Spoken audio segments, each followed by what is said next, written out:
गर्मी की छुट्टियां चल रही हैं और अगर आपके घर में भी पढ़ने लिखने वाले बच्चे हैं तो ये बड़ी आम सी कहानी है हर घर की कि पढ़ते समय बच्चों को थोड़ी थोड़ी देर पे भूख लगाती है और उनको कुछ खाने के लिए चाहिए ही होता है।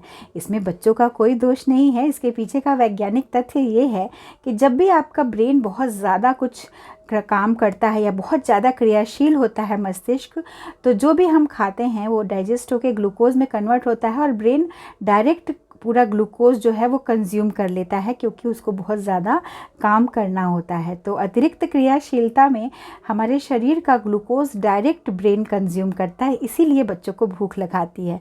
तो इस बार छुट्टियों में मैं मायके गई थी और मेरा भतीजा उसने जो है उसे चॉकलेट फ्लेवर बहुत ज़्यादा पसंद है। उसकी भी पढ़ाई चल रही है, बड़े क्लास में है वो।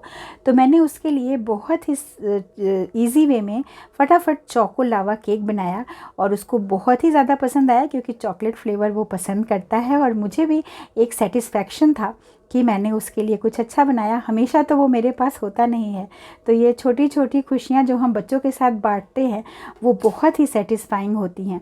तो ये चोको लावा केक बहुत अच्छा बना था। बहुत सिंपल सी रेसिपी है इसकी और इस केक के पीछे की कहानी ये है, इसका इनोवेशन भी बड़ा इंटरेस्टिंग है। फ्रांस के एक शेफ़ थे माइकल ब्रास, जिन्होंने इसका इन्वेंशन किया। इसे हम मोल्टन चॉकलेट केक भी कहते हैं और वो हॉट चॉकलेट से इंस्पायर्ड ये रेसिपी थी और बहुत सिंपल वे में मैं आपको बताऊंगी मैंने ये केक कैसे बनाया। मैंने इसको प्री मिक्स से बनाया। ये बहुत आसानी से प्री मिक्स जो है, ये चॉकलेट केक का प्री मिक्स है। वैसे आप इसको स्क्रैच से भी बना सकते हैं। ये पूरी रेसिपी मेरे चैनल पे है कि स्क्रैच से आप चॉकलेट केक कैसे बना सकते हैं। तो ये मैंने चूँकि प्री मिक्स से बनाया था तो 2 कप मैंने प्री मिक्स लिया और उसमें 2 टीस्पून ऑयल डाला और 1 कप पानी को अंदाज से थोड़ा थोड़ा हम रिबन कंसिस्टेंसी के बैटर तक इसको मिक्स करते जाएंगे। और उसके पहले मैंने कुछ डिस्पोजेबल ग्लासेस को हल्का सा ऑयल लगा के ग्रीस करके साइड में रख लिया है। और बस ये हमारा रिबन कंसिस्टेंसी का बैटर तैयार है। 2-2 चम्मच हम बैटर डालेंगे ग्लासेस में, उसको टैप करेंगे और बीच में मेरे पास डार्क चॉकलेट के पीसेस थे तो थोड़े से वो मोल्टन चॉकलेट के इम्प्रेशन के लिए छोटे छोटे टुकड़ों में काट के मैंने बीच में डार्क चॉकलेट लगा दी सभी डिस्पोजेबल ग्लासेस में। और इसके ऊपर मैं फिर से बैटर डाल दूँगी 1-2 चम्मच। तो अगर आपके पास डार्क चॉकलेट नहीं है तो कोई भी आप डेयरी मिल्क चॉकलेट या अमूल की कोई भी चॉकलेट डाल सकते हैं। तो उससे होगा क्या कि जब बेकिंग होगी तो केक हमारा फ्लफ़ी बनेगा और ये चॉकलेट के पीसेस जो हैं वो बिल्कुल लावा के जैसे पिघलेंगे और एक मोल्टन की चॉकलेट केक का इम्प्रेशन आएगा जब फाइनली ये हमारे कप केक्स बेक हो जाएंगे। तो ये सिंपलेस्ट रेसिपी है। अगर मैं कहूँ कि अगर आपके पास प्री मिक्स है तो बहुत आसानी से आप बना सकते हैं। मैं आगे आपको प्री मिक्स भी बनाने की वीडियोस लेके आने वाली हूँ कि केक प्री मिक्स आप घर पे आसानी से कैसे बना सकते हैं। और देखिए ये मैंने कढ़ाई रख दी थी गरम होने के लिए जब तक मैं केक की तैयारी कर रही थी।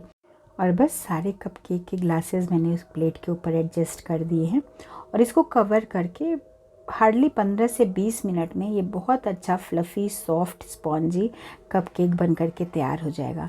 तो इस प्रक्रिया को इतने सिंपल तरीके से मैंने ये चॉकलेट कप केक बनाया है कि अगर हिंदी के एक मुहावरे के रूप में आपके सामने इसको रिप्रेजेंट करूँ तो हम कह सकते हैं कि हींग लगे ना फिटकरी और रंग चोखा का चोखा।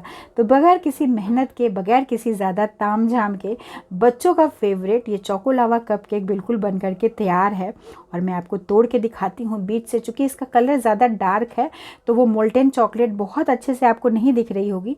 अभी मैं दूसरा केक आपको निकाल के दिखाती हूँ। बिल्कुल पिघली हुई चॉकलेट बीच में थी और खाने में क्या कमाल का टेस्ट था। अगर जिनको चॉकलेट का फ्लेवर पसंद आएगा उनके लिए तो ये केक बहुत ही स्वादिष्ट बना था। तो इस तरीके से मैंने सारे ग्लासेस को काट के केक्स को बाहर निकालिए। आप देख सकते हैं इसकी साइज़ बिल्कुल दोगुनी हो गई है फूल करके। बहुत अच्छा कप केक बना है। तो अगर आज का वीडियो आपको पसंद आया हो, ये रेसिपी आपको अच्छी लगी हो तो मेरे चैनल को लाइक शेयर सब्सक्राइब ज़रूर करें और अपनी प्रतिक्रियाओं से मुझे ज़रूर अवगत कराएं कि आपको ये एपिसोड कैसा लगा। जल्दी हाजिर होंगी एक नई रेसिपी के साथ, एक नए एपिसोड के साथ। तब तक के लिए नमस्कार, शुभ रात्रि, शब्बा खैर।